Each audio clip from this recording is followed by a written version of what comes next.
অনেক যত্নের লাউ গাছ কেটে ফেলা হয়েছে, ভালোই মন খারাপ হচ্ছিল, কিন্তু কিছু করার নেই। যখন হচ্ছে না লাউ গাছ তখন খামোখা রেখে লাভ নেই। হ্যালো এভরিওয়ান, আসসালামু আলাইকুম। সবাই কেমন আছেন? আমি তো নতুন একটি ব্লগ নিয়ে আবার আপনাদের সামনে হাজির হয়েছি। আজ আমি গাছ থেকে লাউ তুলে সেটা দিয়েই আর কি আপনাদের জন্য দুপুরে খাবার রেডি করব। যদিও আপনাদের জন্য বলেছি, কিন্তু সেটা খাওয়ার জন্য নেই, শুধুমাত্র দেখার জন্য। আর আমাদের ওই জায়গাটা, লাউ গাছের ওই জায়গাটা কিন্তু পরিষ্কার করে ফেলা হয়েছে। তো চলুন সেটাও আপনাদেরকে একটু দেখাই। দেখুন বন্ধুরা, আমাদের সেই লাউ গাছ একদম সব পরিষ্কার করে ফেলা হয়েছে। একটু ঝাড়ু দেওয়া বাকি, বৃষ্টি পড়ছিল ওই সময়, এই জন্য ঝাড়ু দেওয়া হয়নি। এই যে নিচ থেকে কিন্তু গাছটা উঠেছিল, আপনাদেরকে দেখিয়েছিলাম, আমি দেখাই।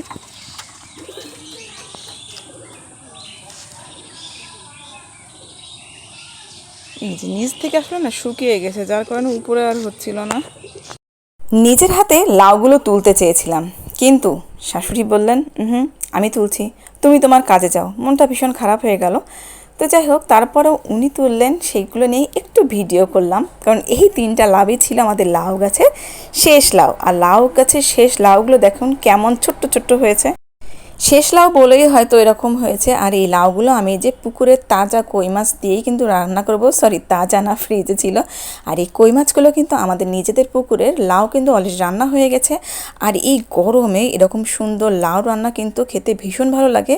আর তার সাথে দিয়েছিলাম মসুর ডাল ভর্তা ভাতের ভিতরে। তো আজকে এরকম সিম্পল রান্নাই হবে, সেজন্য আর কি অন্য কোনো কিছু করা হয়নি। কারণ প্রচুর গরম, প্রচুর গরম। এই গরমে কি বলবো, রিচ ফুড কিছু খেতেই ভয় লাগছে, কারণ খাওয়ার পরে সেগুলো হজম করার একটা বিষয় থাকে। আমি এখানে শুকনো তাল 4-5টা খুব সুন্দর করে তেলে ভেজে নিয়েছিলাম, আর পেঁয়াজগুলো একটু মিহি কুচি করে নিয়েছিলাম। তাহলে কিন্তু ভর্তার সাথে এটা খেতে ভীষণ ভালো লাগে। লবণ দিয়ে খুব সুন্দর করে চটকে নিয়েছিলাম। অনেকের ভিডিওতে দেখেছি এইগুলো খুব ভালোভাবে চটকে নেয় না, মানে ঝাল ভেঙে যে চটকাতে হয় সেটাই অনেকে দেখেছি খুব ভালোভাবে পারে না। আর আমার কাছে কি মনে হয় জানেন, রান্না যেমন একটা আর্ট, একটা শিল্প, ভর্তা করাটাও আমার কাছে ওরকম একটা শিল্প মনে হয়। ভর্তা জিনিসটা কিন্তু সিদ্ধ দিয়ে ভর্তা করলেই হয় না কোনো রকম। ভর্তা করতে গেলে খুব সুন্দর করে যদি সেটা ভর্তা করা না হয়, খেতে কিন্তু মোটেও ভালো লাগে না। আর দেখুন পাশে একটা পেঁয়াজ রয়েছে, ওই পেঁয়াজটা কাটতে আমি ভুলে গেছিলাম। আর আমি যে ভর্তা করার জন্য এটা নিয়ে নিয়েছিলাম, এটাকে ঠিক কী বলে আমি জানি না, এই মুহূর্তে আসলে মনে পড়ছিল না, কী যেন শুনেছিলাম কেনার সময়, কিন্তু এখন এই মুহূর্তে মনে পড়ছে না। কারণ ডালটা প্রচুর গরম ছিল, আমি হাত দিতে পারছিলাম না। কিন্তু কি জানেন, এইসব ভর্তাগুলো হাত দিয়ে খুব সুন্দর করে চটকে চটকে ভর্তা না করলে জাস্ট জমে না। আর এর সাথে খুব সুন্দর করে যদি মাখানো না হয় পেঁয়াজ মরিচ, তারপরে এই যে সরিষার তেল, তাহলে কি খেতে ভালো লাগবে? তাহলে আমি এটা বাদ দিয়ে দিলাম। বাদ দিয়ে আবার খুব সুন্দর করে একটু ঠান্ডা হতে সময় দিলাম, ফ্যানের নিচে রেখেছিলাম। তারপরে দেখুন কী সুন্দর হাত দিয়ে মজা করে চটকিয়ে চটকিয়ে তাই এটাকে ভর্তা করলাম। আর এই ডাল ভর্তা করতে গেলে না আমার নানা শ্বশুরের কথা ভীষণ মনে পড়ে। আমার নানা শ্বশুর খুব সুন্দর করে এই ডাল ভর্তা করতেন এবং এরকম গোল গোল করে রাখতেন। উনি খেতে ভীষণ ভালোবাসতেন। আর এই যে কবুতরগুলোরও ঘরে ফেরার টাইম হয়ে গেছে, ভাত দেওয়া হয়েছিল, এরা ভাতও খায়। তো সব কিছু খাওয়া শেষ, আর খাবে না, একে একে সব ঘরে উঠে যাচ্ছে। কালকে 3টা কবুতর রান্না করা হবে। কোন 3টা কবুতর ঠিক আমি জানি না। এই যে বাচ্চা আছে, এর ভিতরে আছে, এই ঘরের ভিতরে আছে, সবগুলো আসলে উঠতে চলেছে। আর ইনি দিন শেষে আবার কেন ওর উপরে উঠলো বুঝলাম না। আচ্ছা বন্ধুরা, একটা কথা বলুন, কম বেশি সব এলাকাতেই বেশ ভালোই বৃষ্টি পড়ছে, কিন্তু একটা সত্যি কথা বলুন তো, এই বৃষ্টিতে আদৌ কি গরম কম হয়েছে? বিকালে তো আর কাজের খালা উনি আসেন না, উনি 2বার কাজ করে দিয়ে যান। অনেক ভোরে একবার আসেন আর দুপুরের দিকে একবার আসেন। এই 2বার কাজ করে দেওয়ার পর বিকালে কিন্তু অবশ্যই ঘরটা ঝাড়ু দিতে হয়।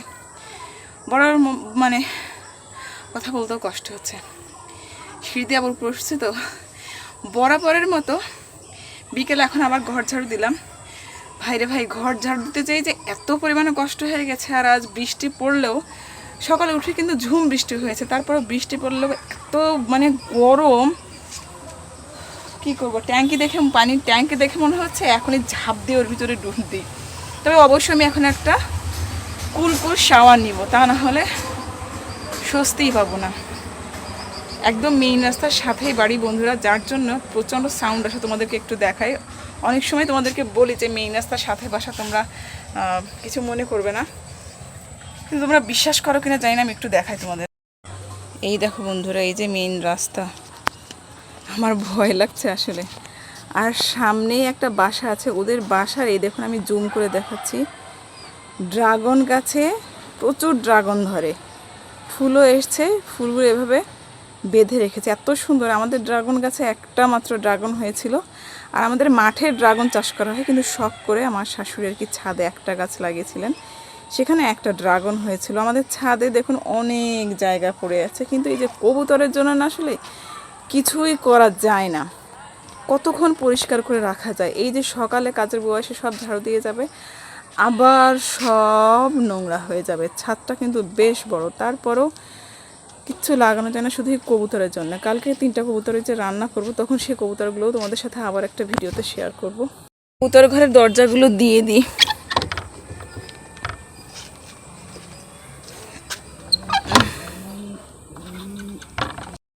বিকালে ছাদের কাজ শেষ, প্রচণ্ড ঘামছি, মনে হচ্ছে কে যেন পানি ঢেলে দিচ্ছে। ফোনে ক্যামেরা আসলে ভেবে বোঝা যাচ্ছে না।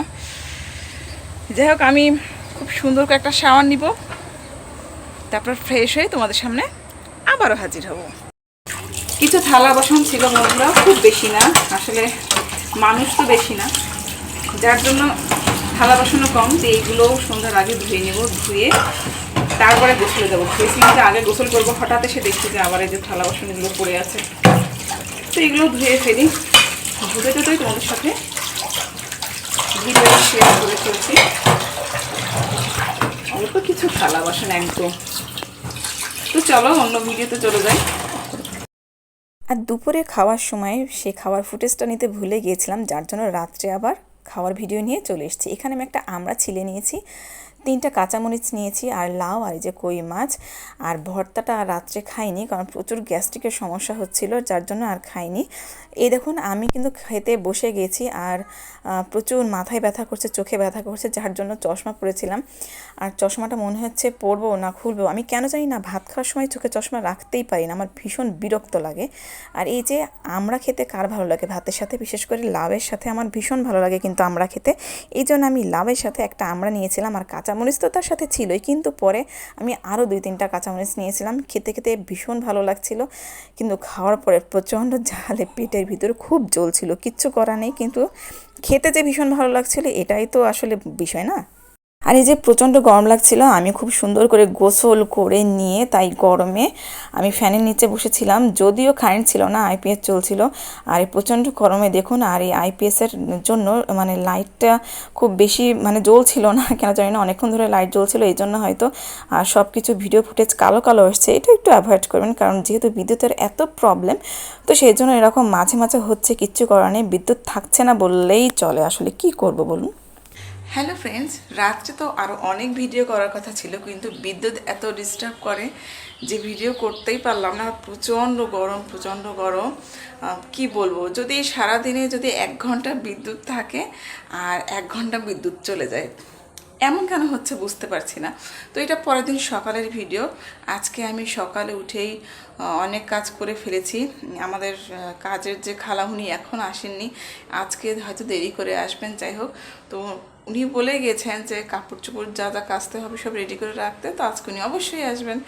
তো আমি তার আগে তো সব কিছু রেডি করে রেখে দিয়েছি। ওইদিকে বাস যাচ্ছে, ট্রাক যাচ্ছে, মানে কি একটা বিরক্তিকর বিষয়। দেখছেন কি বিরক্তিকর বিষয়। আর এইসবের জন্য কখনো জিনিসপত্র ঠিকঠাক রাখা যায় না। দেখুন সোফার এই যে এইগুলো ডিজাইনগুলোই শুধু ময়লা হয়, জানালা লক করে রাখতে হয়, মেইন রাস্তার সাথে বাড়ি হলে আসলে যা হয়, এত বিরক্তিকর একটা বিষয়। তো সেজন্য সবসময় এগুলো পরিপাটি করে রাখতে হলে অবশ্যই এভাবে ঢেকে রাখবেন, নাহলে কিন্তু ধুলায় সমস্ত কিছু নষ্ট হয়ে যাবে। এমনকি এই টিভিটার পর্যন্ত কাভার দিয়ে রাখা হয় আমাদের, কিন্তু এই মাত্র দেওয়া হয়নি, কারণ সকালে উঠে আমার শাশুড়ি একটু টিভি দেখছিলেন। যাই হোক, আর সকালে উঠে আমি তো বেডটেড সব কিছু খুব সুন্দর করে গুছিয়ে ছেড়ে নিয়েছি। এই বেডশিটটা নতুন নিয়ে আসা হয়েছে, কেমন হয়েছে জানাবেন। আমার কিন্তু ভীষণ ভালো লেগেছে বেডশিটটা।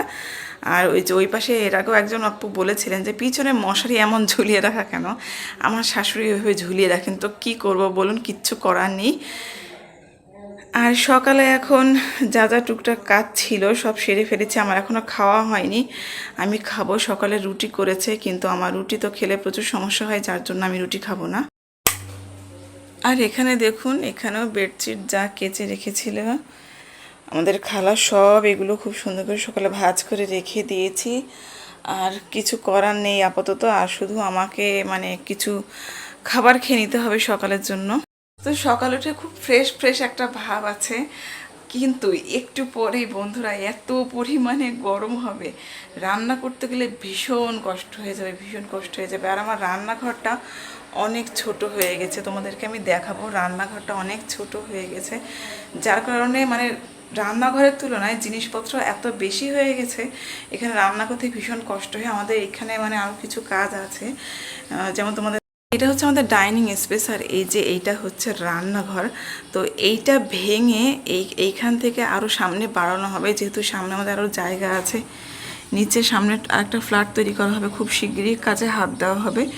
তো সামনের নিচতলায় যে দুইটা ফ্ল্যাট আছে, দুইটা ফ্ল্যাটের ভাড়াটি আছে, আর সামনে তো আরও যেখানে দেখছো যে এখানে আরও আর কি কাজ করা হবে, আর একটা মানে ফ্ল্যাট হবে খুব ভালোভাবে। তো তখন আমাদের এইটা ভেঙে ফেলা হবে, ভেঙে রান্নাঘর আর এই ড্রয়িং রুম একসাথে অ্যাডজাস্ট করে দেওয়া হবে, করে খুব সুন্দর করে এই স্পেসটা আরও মানে বড় তৈরি করা হবে। না হলে এই দেখো রান্নাঘরটা দেখায় তোমাদের, একটু অগোছালো আছে রান্নাঘরটা, তারপরেও দেখাই। মানে রান্নাঘরের স্পেসটা আসলে এত ছোট হয়ে গেছে, এখানে রান্না একজন করতে ঢুকলে আরেকজনের ঢুকে মানে কাজ করতে অন্য কোনো কিছু খুব কষ্ট হয়ে যায়। আমি এই যে এখানের এই বাইরের পরিবেশগুলো দেখি, আমি আমার ভীষণ প্রকৃতি প্রেমিক, এই পরিবেশগুলো দেখি আর রান্না করি। তো একটু পরে রান্নার কাজে চলে আসব। চুলাটা সকালে একটু ডিম পোস্ট টোস্ট করা হয়েছে বলে চুলাটা একটু নোংরা আছে, আমি পরিষ্কার করে ফেলবো। ময়লা নিতে এসেছিলো বন্ধুরা, যার জন্য ভিডিও করতে করতে দৌড় দিয়েছিলাম, কারণ বেশিক্ষণ থাকে না ময়লার গাড়ি, সেটা দিতে আবার চলে গেছিলাম। তো সকালের খাবারটা এবার খেয়ে নিতে হবে, ঘর অগোছালো আছে সেগুলো সব পরিষ্কার করে ফেলতে হবে। আর আমার ভিডিওগুলো কেমন লাগছে তোমাদের কাছেও অবশ্যই একটু জানাবে, তাহলে কিন্তু আমি আরও বেশি বেশি উৎসাহিত হব, আরও সুন্দর সুন্দর কন্টেন্ট তোমাদের উপহার দিব। তবে এখান থেকে যাওয়ার পরে, কারণ শ্বশুরবাড়িতে ভিডিও মেক করা তো সো টাফ হয়ে যাচ্ছে, আর ট্রাইপডটা না হলে অনেক সমস্যা হয়ে যাচ্ছে। তো ততদিন পর্যন্ত তোমরা আমার এই কী বলবো র্যান্ডম ভিডিওগুলো একটু দেখো, এরপরে আরও খুব সুন্দর সুন্দর কিছুদিন পরে খুব সুন্দর সুন্দর আকর্ষণীয় ভিডিও আসতে চলেছে, সেই ভিডিও অপেক্ষায় থাকো। আর আমার জন্য বেশি বেশি দোয়া করো যেন আমি সুস্থ থাকি। সুস্থ না থাকলে তোমাদেরকে ভিডিওগুলো কীভাবে উপহার দিব। তো চলো আজকে যাই, আল্লাহ হাফেজ, টাটা, টেক কেয়ার।